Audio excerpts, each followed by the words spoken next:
Bueno, voy a presentar, estamos grabando riesgo mecánico, la clase de cierre. Voy a hacer la presentación de ahí viene, ahí me pidieron la entrada. Bueno, aceptada. ¿Me están viendo mi pantalla? No. Sí. Bueno. ¿Ahora siguen viendo la pantalla? Sí. Sí. Bueno, son dos filminas nomás que tienen que ver. Vamos a empezar con el punto, a ver, evaluación, criterio, recursos, sensibilidad del ingeniero en riesgo mecánico, el riesgo mecánico y la prevención de accidentes, y la visión global y la visión general y la organización. Esto es como una especie de síntesis de lo que tratamos de hacer, o por lo menos evolucionamos en este dictado de esta materia. Como habrán visto, la extensión del riesgo mecánico es amplísima. Pero bueno, nos tratamos de concentrar, voy a hacer una síntesis de lo que tratamos de hacer en los ejercicios, que por ahí en la corrección a distancia y escrita no le podemos dar el relieve de una clase como esta. Entonces, lo primero que tratamos de hacer es que ustedes aprendan a evaluar.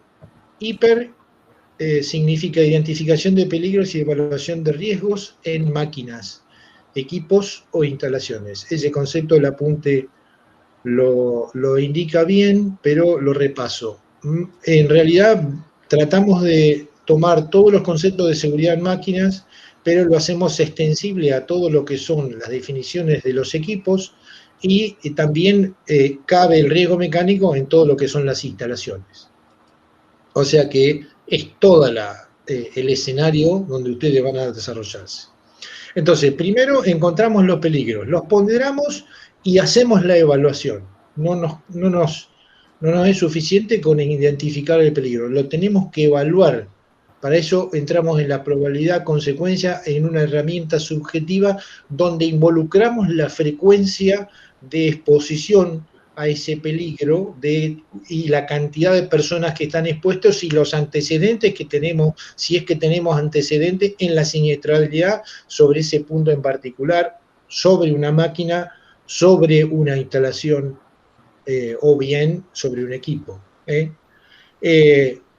Entonces, una vez que hicimos la evaluación, contrastamos con los estándares. Por ejemplo, la sierra puede cortar, sí, ¿cómo corta? Entendemos el proceso y lo vamos a comparar con los estándares. Seguridad en máquina, según la ISO, según la IAN, el 351, son todos los que nosotros tenemos que decidir si eso que estamos observando está bien o está mal, y después decir qué tipo de control es factible de implementar para que esté mejor en lo que es razonable que se pueda conseguir. Porque no voy a cambiar toda una máquina por una máquina nueva, porque en muchos de los casos de las industrias es lo que hay, y si pudiera el empresario lo hubiera cambiado. Entonces, lo que sí tenemos que dejar blanco sobre negro, que evaluamos y que es lo que deberíamos hacer. Para eso tenemos la ISO nos propone una metodología y tenemos la lógica de los controles duros o blandos. Entonces, el punto 1.3 dice, listamos las acciones, qué es lo que tenemos que controlar, pero no en un solo peligro, en el proceso, esto que dijimos en el foro, de que teníamos un martillo neumático y el accidente había sido con el compresor que tenemos que montar y traer y ubicar y enganchar y desenganchar. Entonces ya estamos evaluando una máquina, una herramienta, pero asociada a un proceso, que es una obra que terminó de demolerse, chatá, no uso más el martillo. Entonces, listamos esas acciones que estamos observando, definimos cuáles son las preliminares o transitorias y tomamos las correctivas permanentes y posibles. Entonces, todo esto es la parte de evaluación. Eso lo he querido definir como un bloque en particular. Después, lo que tratamos de hacer en estas 4 semanas de riesgo mecánico, y también lo vamos a seguir continuando en riesgo eléctrico, protección contra incendio, es definir que ustedes vayan teniendo un criterio. Vamos por los riesgos específicos. A muchos de ustedes les corregí, digamos, cierta deformación profesional que hay no solamente en ustedes, que son alumnos, sino en el rubro. Van a encontrar mucho en seguridad e higiene que ya está resuelto, pero en genérico, nada en particular. Y el genérico no resuelve la prevención de accidentes, es una especie de introducción. La prevención de accidentes se hace específica. Yo tengo que ir a ver qué hace la persona, evaluar dónde se expone y decir, bueno, este grupo de gente está expuesto a tales y tales riesgos y hay que controlarlo de esta manera. O esta persona, porque un puesto de trabajo lo ocupa uno solo. Y bueno, y la parte que ya vieron está expuesto a gente de riesgo de enfermedad profesional, pero eso yo no lo vamos a tocar en este tema. Entonces, ese criterio tiene que ser razonable. Los enlatados ya está claro. Vayan a lo específico. Algunos les repregunté yo, está expuesto a choque eléctrico, pero ¿con qué parte del choque eléctrico? ¿Con la mesada? Tiene riesgo de proyección de partículas. ¿Qué partícula puede proyectar una sierra sin fin si el proceso de corte es para abajo? Puede saltar una astilla, pero no tiene un gran proceso de proyección de partículas como puede ser una moladora. Entonces, digamos, ahí hay un enlatado, un genérico, que tratamos de poner todos los peligros por si nos queda alguno afuera, pero pongamos todos si quieren, pero prioricen cuáles son los posibles que ustedes van a esperar, los significativos. Los que son significativos. Los otros, ¿qué hago con los otros peligros que identifiqué, que vienen de los genéricos o que yo listé ¿qué hago con eso? Y asumo ese riesgo, lo asumo. Entonces son no significativos y yo, por mi propia evaluación, porque tengo criterio, los asumo como que son no significativos. Entonces la posibilidad de que en una sierra sin fin tenga proyección de partícula existe, pero es remota. Control factible, que podamos controlar, no porque querramos controlar algo, lo vamos a vestir al profesional, vamos al operario, vamos a vestir la máquina, todo, o sea, tiene que ser factible y razonable. La norma en ese sentido, la norma ISO introduce ese concepto de razonable, posible, porque hay una cuestión de costo-beneficio, o sea, no puedo pedir algo para controlar absolutamente un puesto de trabajo si no es razonable, porque porque entiendo yo que la ley me dice que la máquina tiene que ser segura.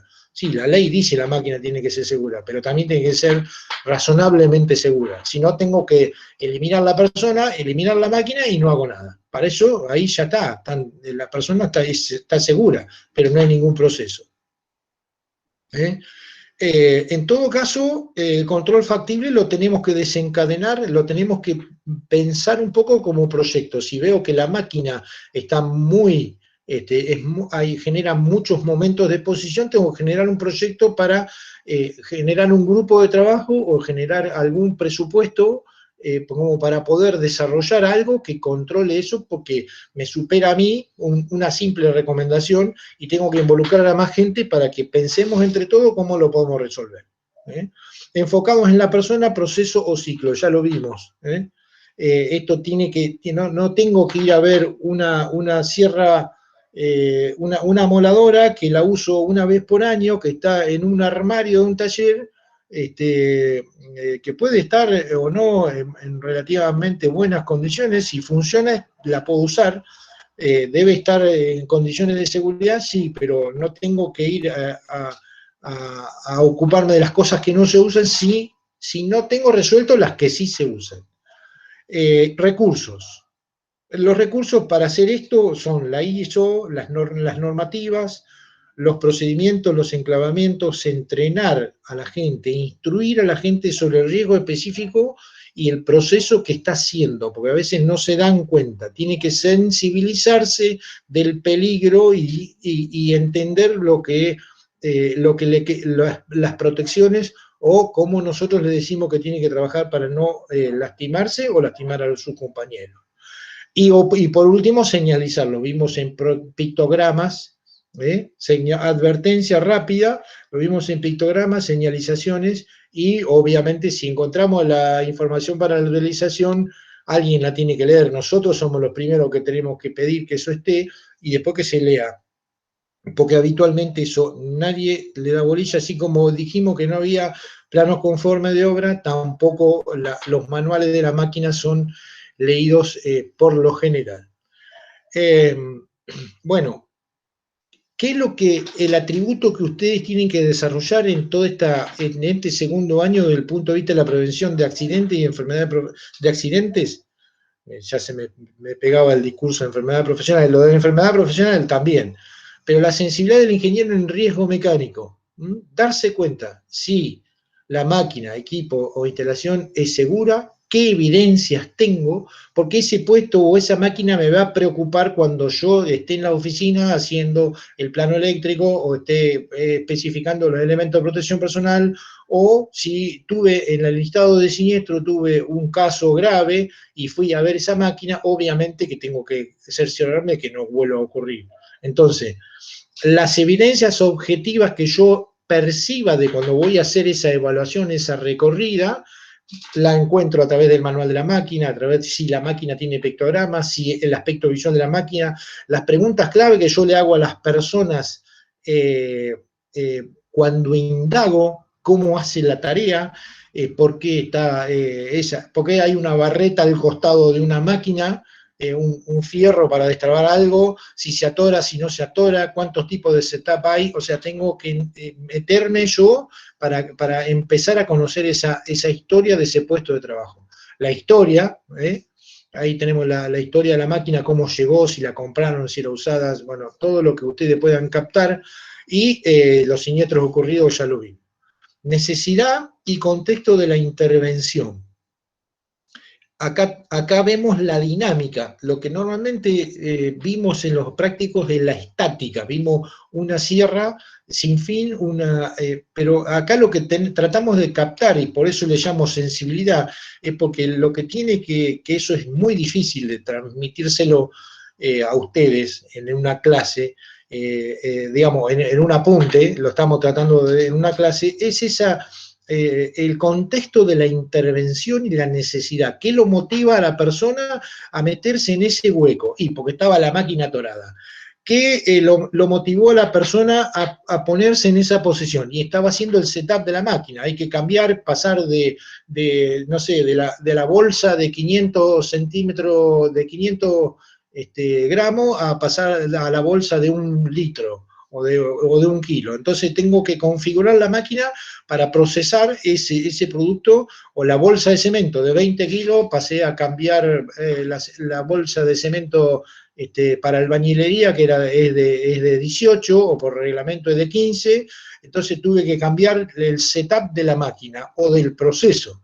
Entonces la gente, para hacer el setup, se tiene que poner la máquina con el proceso en un estado de setup y meterse en algunos lugares, hacer unos cambios de reglaje, cambios en cambiar algunas piezas. Entonces ahí ya tenemos el contexto de la intervención, qué es lo que estaba haciendo, no solamente la vida útil de la máquina y después cuando ya no sirve más o cuando la fabricaron o cuando viene en el transporte. Es el proceso normalmente y tiene un ciclo. En la empresa, en la industria alimenticia tiene toda la parte de lavado, por ejemplo, el lavado sanitizante. En otros lugares tiene que tener, no sé, en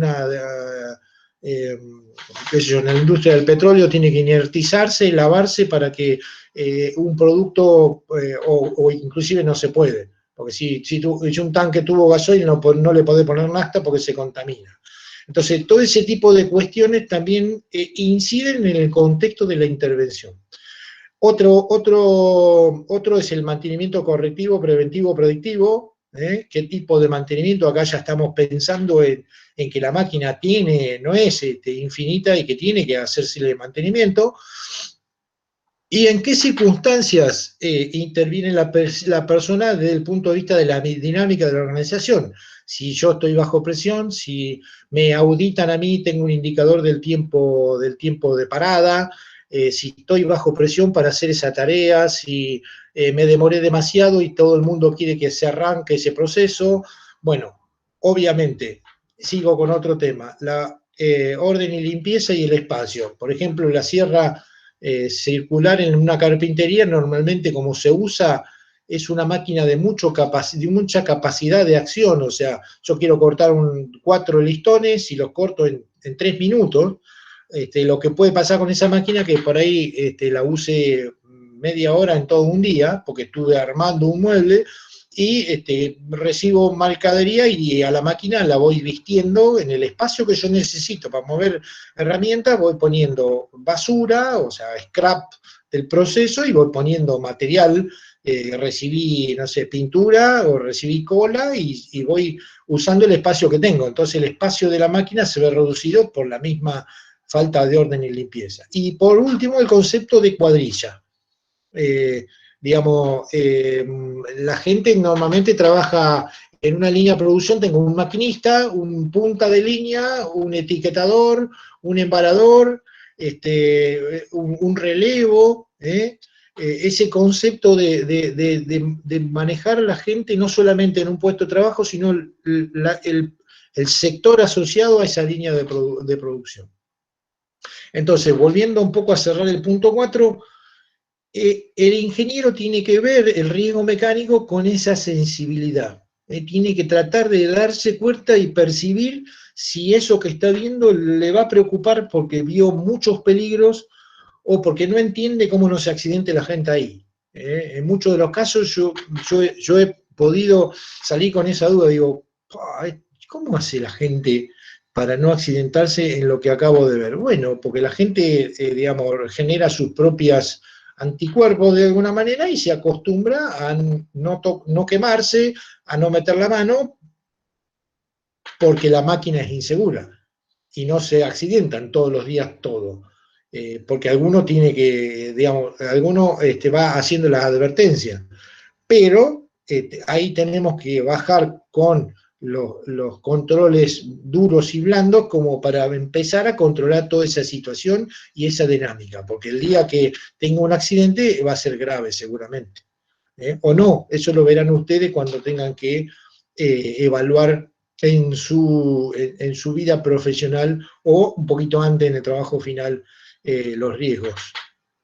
Ahora ya en riesgo mecánico ya estamos terminando la cursada. Quedará un poquitito de desarrollo de esa sensibilidad en la evaluación final. El riesgo mecánico, entonces, para cerrar, tiene 2 partes muy marcadas.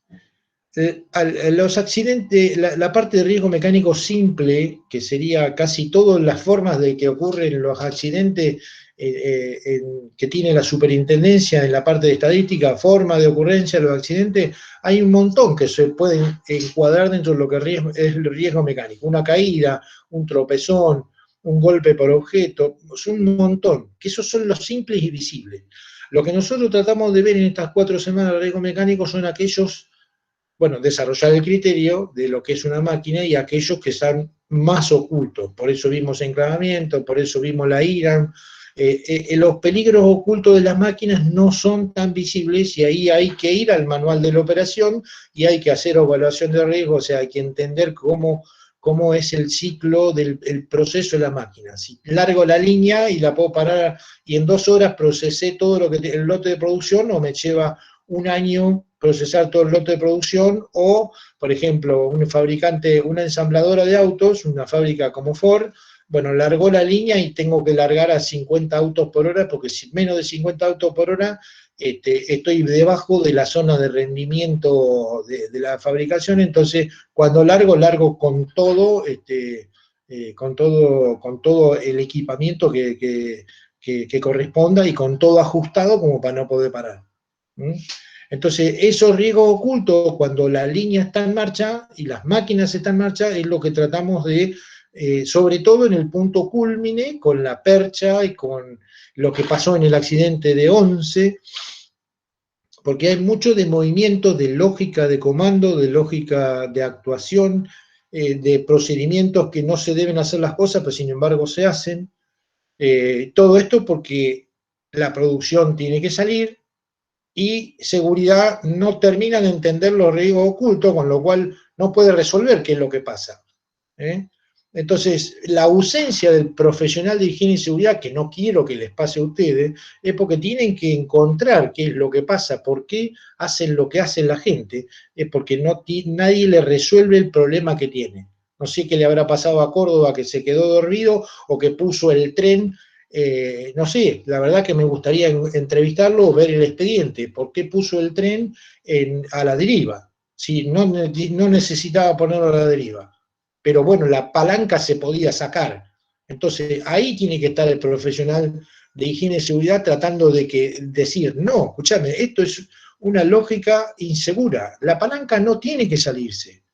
Y después por ahí el gerente de operaciones, pero yo, si no saco esta palanca, cuando entra el tren a mantenimiento, qué sé yo, no puedo hacer tal y tal maniobra. Bueno, se verá cómo se resuelve, pero lo que nosotros no tenemos que dejar de detectar ese riesgo mecánico oculto que puede generar desastre.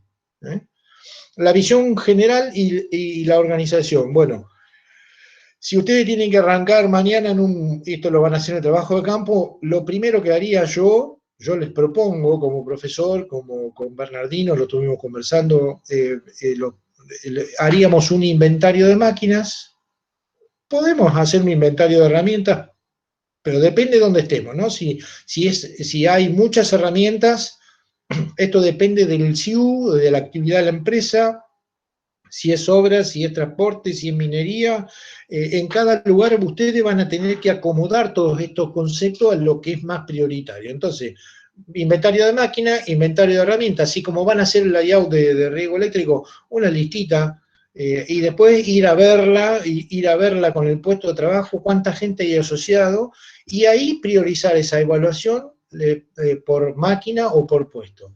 Avanzar usando esa sensibilidad que le acabo de describir en el ítem 4, y bueno, en algún momento, en esa hora de evaluación, tiene que decir, bueno, no me puedo quedar acá porque no puedo vivir eternamente evaluando riesgo. Bueno, cuando paren, traten de decir, yo tengo que volver acá y traten de fijar a ver cuándo van a seguir evaluando esa máquina. ¿Por qué? Porque no puedo hacer una evaluación, digamos, es ficticio hacer una evaluación de riesgo completa en la primera intervención. Necesariamente van a tener que hacer un plan de trabajo para volver a ese puesto de trabajo y posiblemente no vuelvan hasta el año, porque el alcance y la dinámica de ser profesional de higiene y seguridad los puede llevar día a día por un montón de lugares que los van a hacer desenfocar posiblemente de lo prioritario. Y en lo prioritario está el riesgo mecánico, el riesgo eléctrico, la evaluación de los puestos de trabajo, y si yo estoy tranquilo con la primera evaluación y lo que yo identifiqué de esos peligros, y después evalué esos riesgos, y tengo que definir rápidamente los 5 primeros o los 4 significativos de lo que vi para poder decir, esto no es tolerable, acá tengo que controlarlo en esta semana, y tengo que ser enérgico en la decisión que tome con este punto. Con estos dos pueden ser un amarillo, o sea, el semáforo amarillo, rojo y verde es la diferencia en lo significativo. El rojo es intolerable, y ahí me planto y lo digo. Si sigue pasando, bueno, lo vuelvo a repetir. Si sigue pasando, lo seguiré repitiendo hasta que logre el objetivo. Pueden pasar cosas en la organización que en determinado momento no te pueden atender una advertencia tuya o una acción que propones, pero pasa un acontecimiento, como por ejemplo lo de Cromañón, y toda la gente, más en forma masiva, se puso a corregir determinadas cuestiones relacionadas con Cromañón. O sea, hay situaciones en las que hay que estar siempre preparado con con la priorización de los peligros que nosotros estamos viendo en el puesto de trabajo, como para que cuando se dan esas oportunidades, nosotros metimos 4 o 5 acciones correctivas. Yo no sé, con esto yo quería dejarles esta visión sintética de todo lo que les resultó difícil y lo que van a estudiar para el final de riesgo mecánico, y ya podemos detener un poco la grabación para pasar a las preguntas. En eso estoy. Así que he terminado la presentación, disculpen, debería haber detenido